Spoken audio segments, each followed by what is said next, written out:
it's evening for me. I don't know where it is for you, but today is my little helper video for the first little part that you'll have to do before the big bake thing. So on Sunday, we're going to be attempting a pumpkin pie. Not attempting, we will succeed. They're definitely not that hard to do. The slight in advance homework that I have to give you is to do the pie crust, because the pie crust needs to spend at least a couple hours resting in the fridge before we can use it for Sunday day, whatever time of day that it ends up being for you personally. Anyways, so to that end, I am recording this little bit to bring you through the pie crust recipe. I am very confident that you can all do it. Like I said, it needs to rest for at least 2 hours in the fridge. So, I mean, this can be done day of if you're running out of time. And if you're absolutely not sure that you're going to make it in time, you can always buy a backup dough, pie dough, and we can roll with it. I don't recommend commercial pie doughs necessarily, especially the ones that are in the pie plates already, because from experience they tend to crack a lot and they're maybe not as thick or as you need them, etc., etc. So for a lot of reasons. What? What's the type of flour again? All-purpose. Just normal all-purpose flour? Yeah, organic all-purpose flour. I'm missing an ingredient, so my husband will go run out and grab that for me, which is very nice of him. Anyways, so we're gonna prep a couple things, and then you'll see how easy it is to come together, because it is very, very few ingredients. It is just flour, salt, sugar, butter, and ice water. Now, if you are doing the gluten-free pie crust, it's all the same technique, and I'll talk about like little differentiations. Obviously, you're going to be doing a different flour. Instead of all-purpose flour, you'll be using oat and a tapioca starch, and instead of the ice water, you'll use applesauce. But other than that, same technique. So first things first, this is from Claire Saftz's Dessert Person cookbook. It's very good. And I'm going to be doing a double recipe. We only need one recipe for the pie crust, because obviously pumpkin pie doesn't have a topping. But as they point out, if you're going to go through all the effort to make a pie crust, might as well make two. And then you have one that you can stick in your freezer and use at another point. Anyways, so the first thing that we're going to be doing is determining our weight of our butter, and we're going to be prepping it a little bit. So there's two ways that you can weigh things. You can also use amounts. They suggest the stated amount is 1 stick plus 2 tablespoons unsalted butter. I have a bit of salted butter. It's going to be fine. Chilled, which is either 5 ounces or 142 grams. So 142 grams, let's just double that up really quickly, is 284. So I can either calculate that by putting things on the scale, or I can also just calculate it by taking it off the scale. So 248, very nearly there.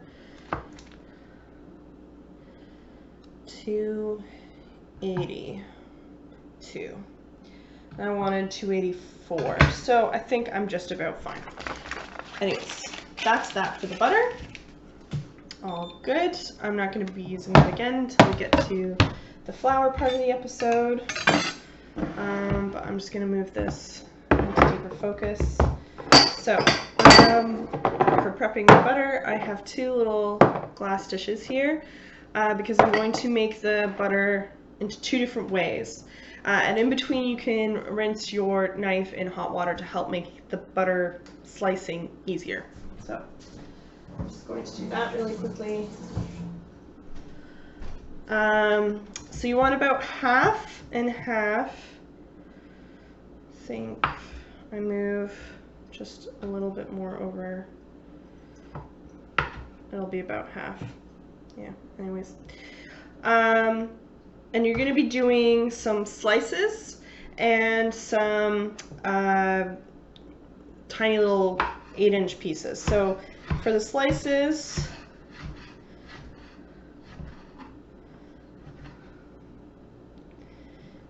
just like that.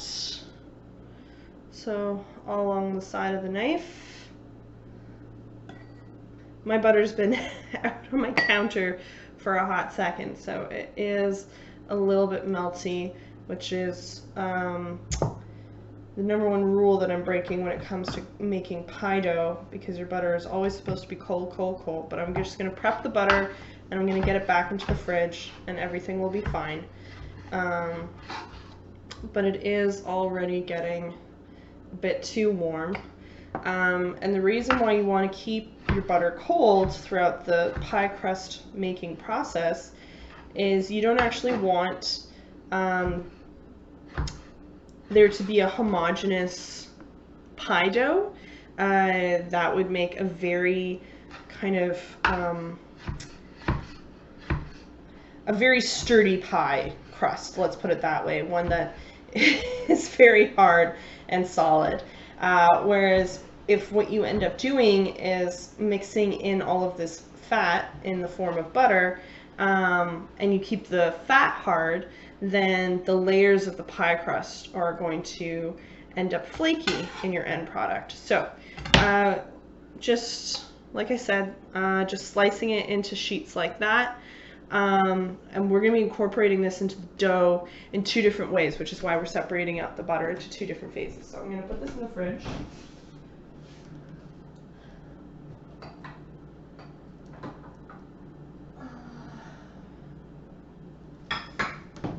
Always bake with a very full fridge. I mean, no way better to do it. And the more labor intensive one is definitely creating all of your small pieces, because you're going to go over this a couple times.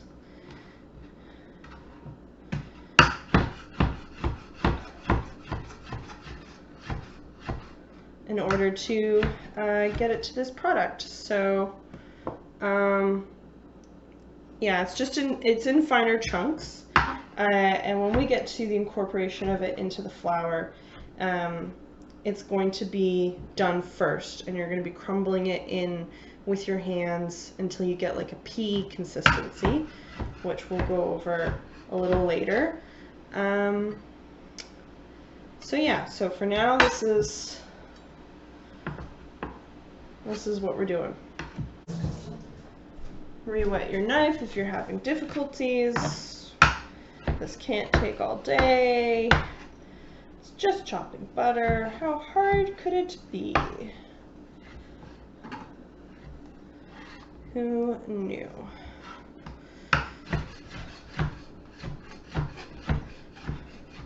I'm doing such a good job at making sure everything is the precise right size. But really, as long as you give it a pretty good smash without making it, again, homogeneous, I think we're in the right ballpark. Anyways. So, okay. Again, I'm making a double crust. So if you're not in the end, you'll be doing half this amount of butter. Cheers. Okay, so I have switched out the cutting board for a mixing bowl. I still have my handy dandy scale for the moment, and we now have all-purpose flour in the house. Yay! I'm just gonna back this up a little bit. Hopefully my head gets in there. Anyways, so again, back to the recipe. We are dealing with both amount options and weight options. For amounts, you're looking at 1.5 cups of all-purpose flour. If you have a kitchen scale, it really is worth pulling it out just because it can be very strange from, you know, flour to flour and everything like that, and how you fill your cup. So if you can, do it with weighing. That's the most accurate one that you're gonna get. But yeah, if you don't have one, no problem. Other ways to make this happen. So, okay, we're looking at 200 grams of flour. All right, Kai. For one recipe, and I'm doubling that for myself for 400.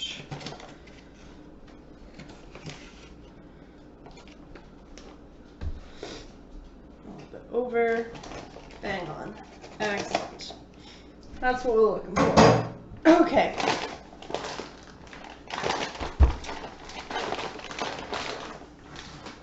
Awesome. Stay hydrated. Baking is very tiring. Okay, so kitchen skill done for now. Then we're going to grab 1 tablespoon of sugar. Again, in my case, 2 tablespoons of sugar. Try and get it relatively lump-free, but I am too lazy to actually get the sifter out to make sure that it's lump-free, and that's what I did last time when I did this, so it turned out just fine.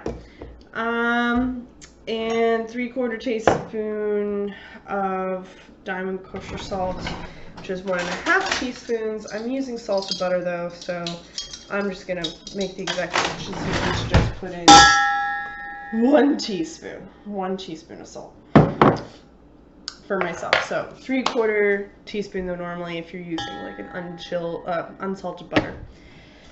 And then you're just going to whisk that up so you have all of the flours together.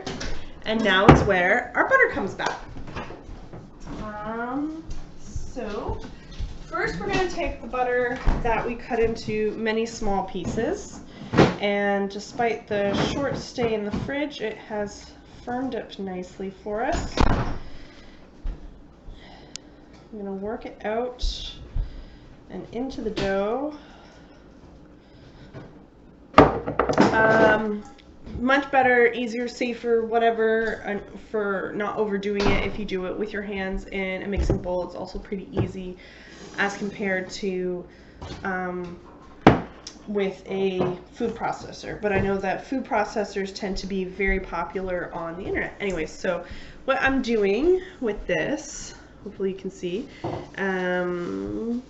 is just squishing the butter, coating it with lots of flour. All of the butter pieces should be not sticking in your hands because there's so much flour involved. And you're just trying to squish it down and into the butter until you get like pea sizes of like just like a general pea size texture all throughout your butter. It's going to take you a little bit to do this part. Honestly, the butter incorporation is like the entire length of time that it takes to put together this pie crust. But you're just gonna break it down. You're gonna work as fast as you can because we don't want to be melting butter again. But we just got it chilled out of the fridge, so we should be good for the things that we need it for.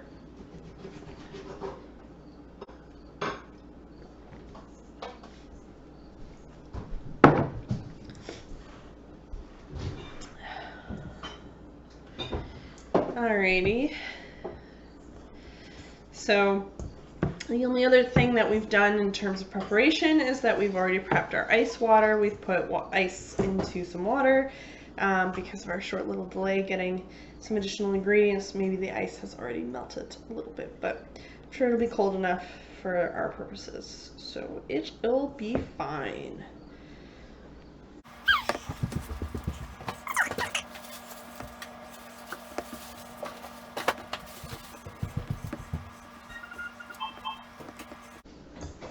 All right. Once you have incorporated to the best of your ability the first type of butter that we cut up, we're going to be moving on to the second set. Now you can do it all the same. You can cut up the butter all the same and just do this step, which is crumpling it into small pea sizes crumbliness. Absolutely valid. The reason why I'm doing it with the sheets is, like I said, I'm following Claire Savisit's recipes, and she suggests adding it in these two different stages to create different effects. So, this is what you're looking at now. You have like a very soft crumble throughout. Okay. Now we're going to grab our butter slices. And with our butter slices, what we're going to be doing is we're not going to be crumbling them like the other pieces of butter. We're just going to be squishing them flat. And if they break apart a little bit, that's absolutely fine. But you're just trying to squish them thinner than they currently are.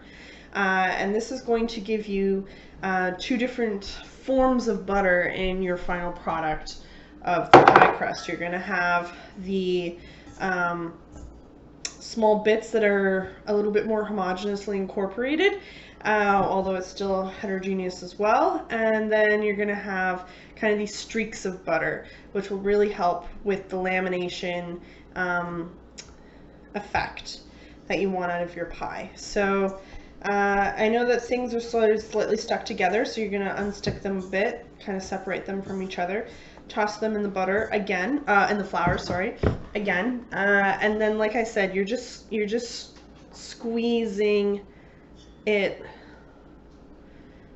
flat, kind of between your fingers, as thin as it will go. And so every piece of butter that you kind of come across, you're just going to go and do the couple of flat squeezes out like this. And again, you're going to be working quickly because you don't want things to start melting on you. Thankfully, we're not dealing with any hot weather anymore now that it's come October. Obviously a little bit more tricky sometimes to be doing cold butter things in hot weather.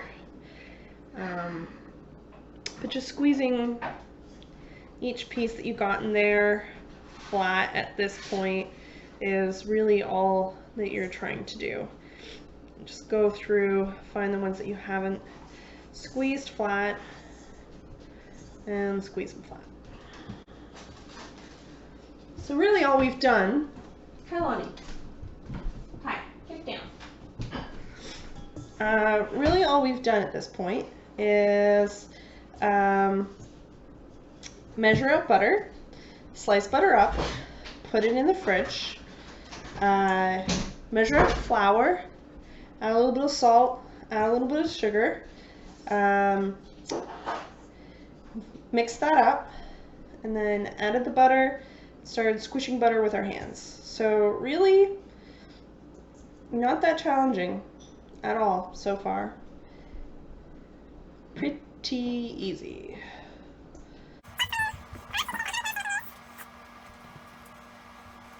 And for the gluten-free part of this, again, all that you've changed so far is what flour you've put in the bowl. And that will be the oat flour and the tapioca starch instead of the all-purpose at this point.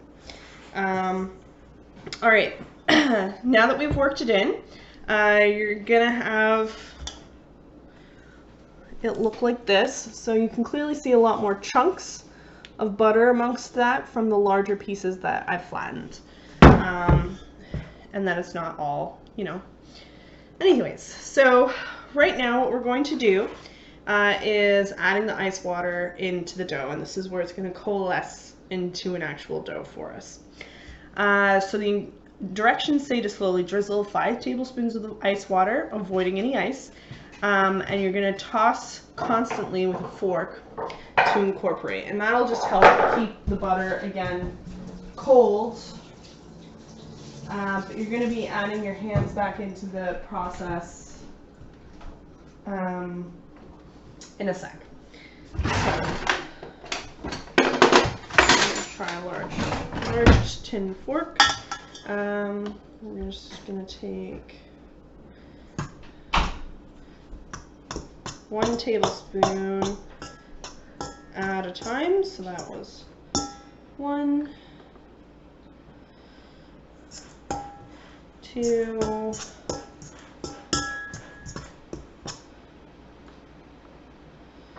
3, and then for me it's going to be 10. I'm just going to speed this up. 4,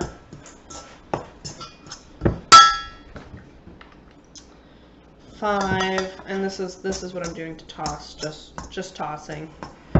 You're just trying to help hydrate all of the flour that's in there.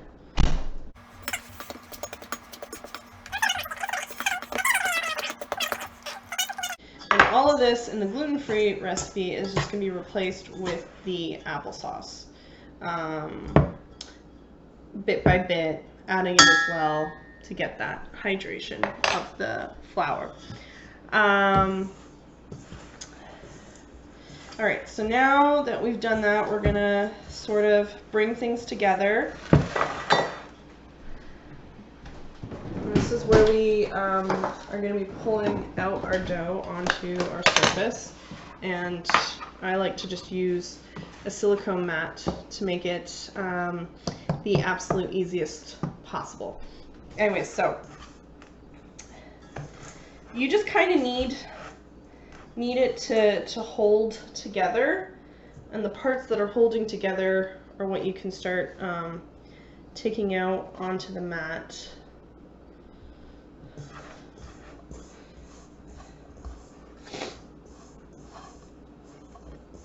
The bits that are getting there, that are pretty much fully hydrated. And as you can see as I'm taking this out, this isn't like holding together. This isn't a dough that's like fully formed around itself. And then what you have left in the bowl at this point are the really dry bits, of flour that you still have left in some of the butter.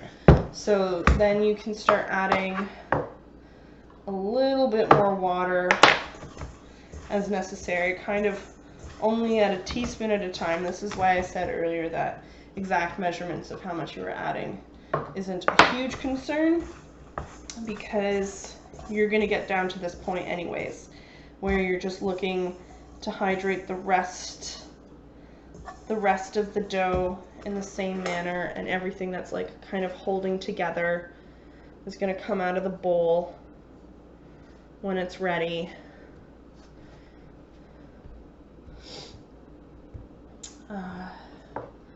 Then if you need just a little bit more liquid to get the rest of it hydrated and ready,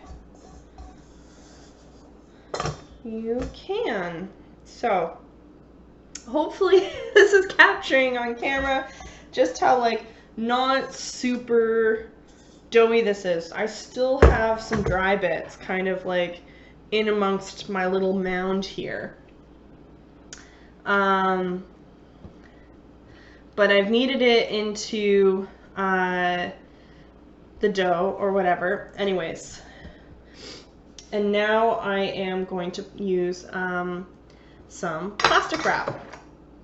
So actually I'm going to get a second silicone mat, because I could have just put this out onto the plastic wrap, but I didn't have that prepped. So let's do that now. I'm going to get myself another silicone mat, and then a huge amount of plastic wrap.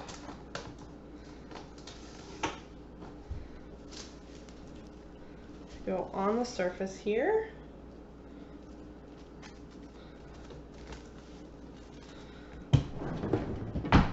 Okay. I'm going to do this fairly quickly, getting this back in.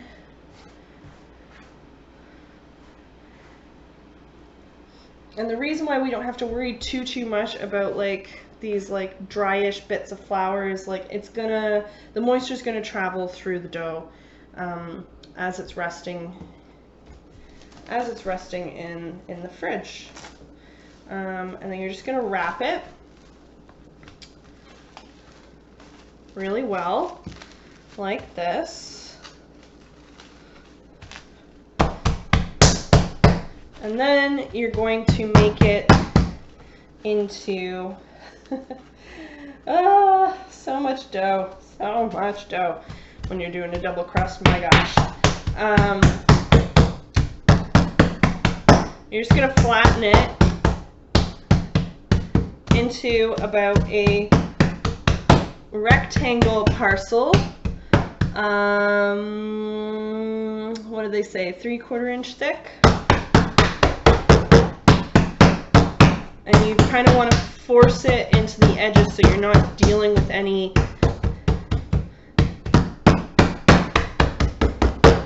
air pockets.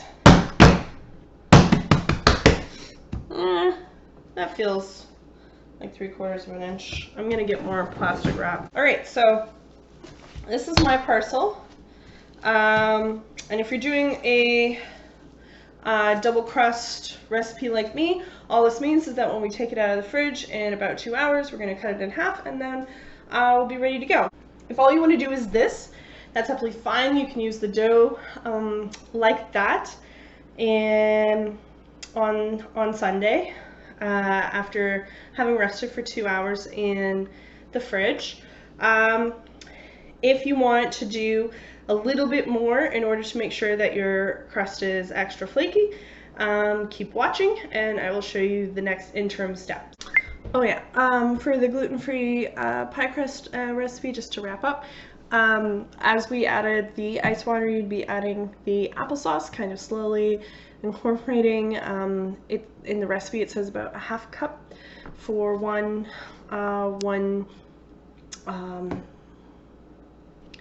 crust recipe, kind of.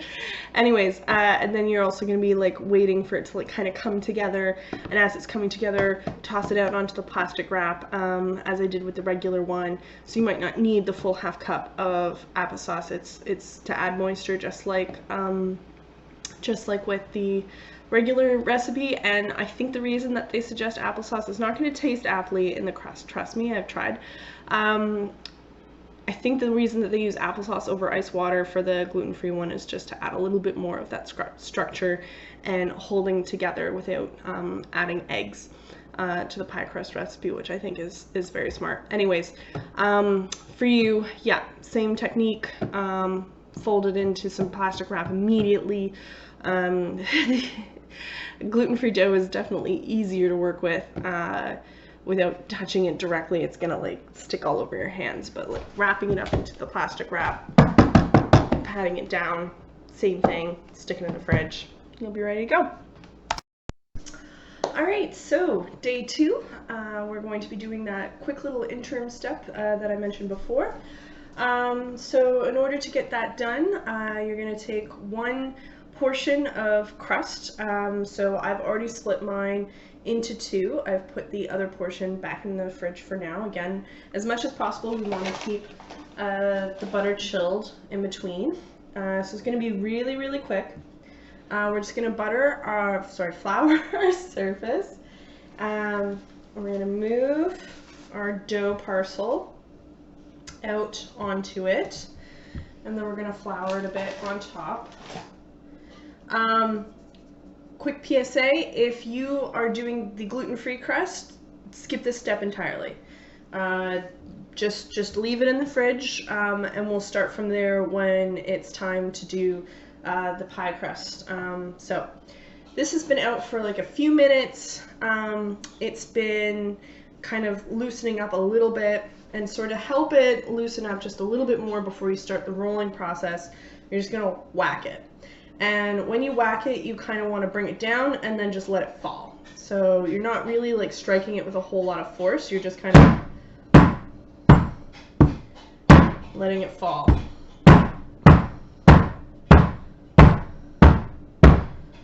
Like that. So you're just going to do that a little bit to loosen it up. maybe flip it over to the other side. A little bit more flour, and then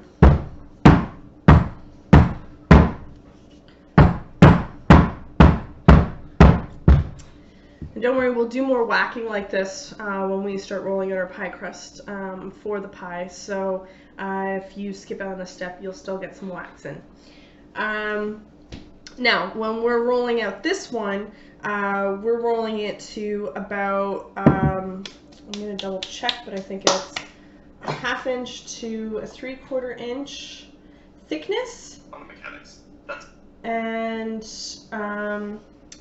you want it to be 3 times as long as it is wide. That's what your aim is for rolling it out. So, I'm just going to double check that thickness that I mentioned. Some general rolling techniques is when you're pressing, going from the middle, and you're pressing down and out. Try and do that in a very even manner, and then down and out, and then down and out. Even strokes so you get even movement of your dough. Obviously you can focus on one section over another if you're finding that one's getting thinner a lot faster. About 1/4 to a 1/2 inch thick is what we're aiming for here. If you're finding things are splitting, you can just fold it back in like this and then keep going. You don't want to overwork your dough, but you do want it to get some cohesion together.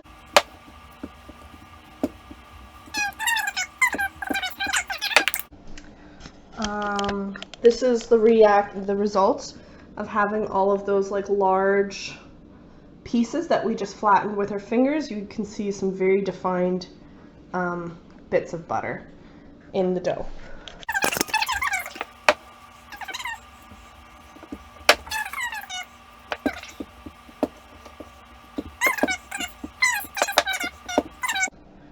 I think I'm basically there.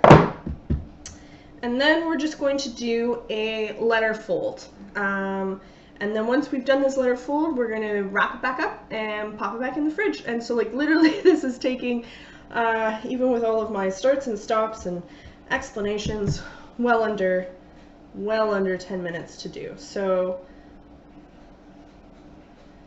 just fold there and fold that way. Now you have a lovely little dough parcel that we're ready to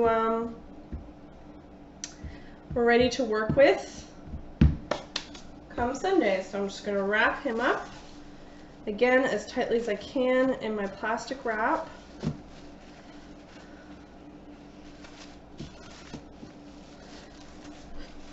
And once again, do not do this if you're making the gluten-free crust.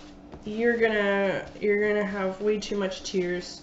It's super not necessary, so just stick with what we did to prep the dough last night. Anyways, so this is now my prepped dough. So all in all, you are spending, I don't know, maybe 20 minutes prepping your dough the first time. It needs to be in the fridge for at least 2 hours, and then you can do the little lamination thing that I just showed you, rolling it out, folding it into thirds. That'll take well under 10 minutes of your time, and it needs to be in the fridge for at least 30 minutes after you've done that process before we can use it in the bake on Sunday. So hopefully all of that was super straightforward. If you have any questions, let me know. Like I said, skip the last lamination step if you're doing a gluten-free crust. And then obviously you can skip the dough preparation part altogether, but I do recommend it. It makes a very satisfying crust, a very flaky crust. And it didn't take that much time or effort. So I hope you try it, and good luck.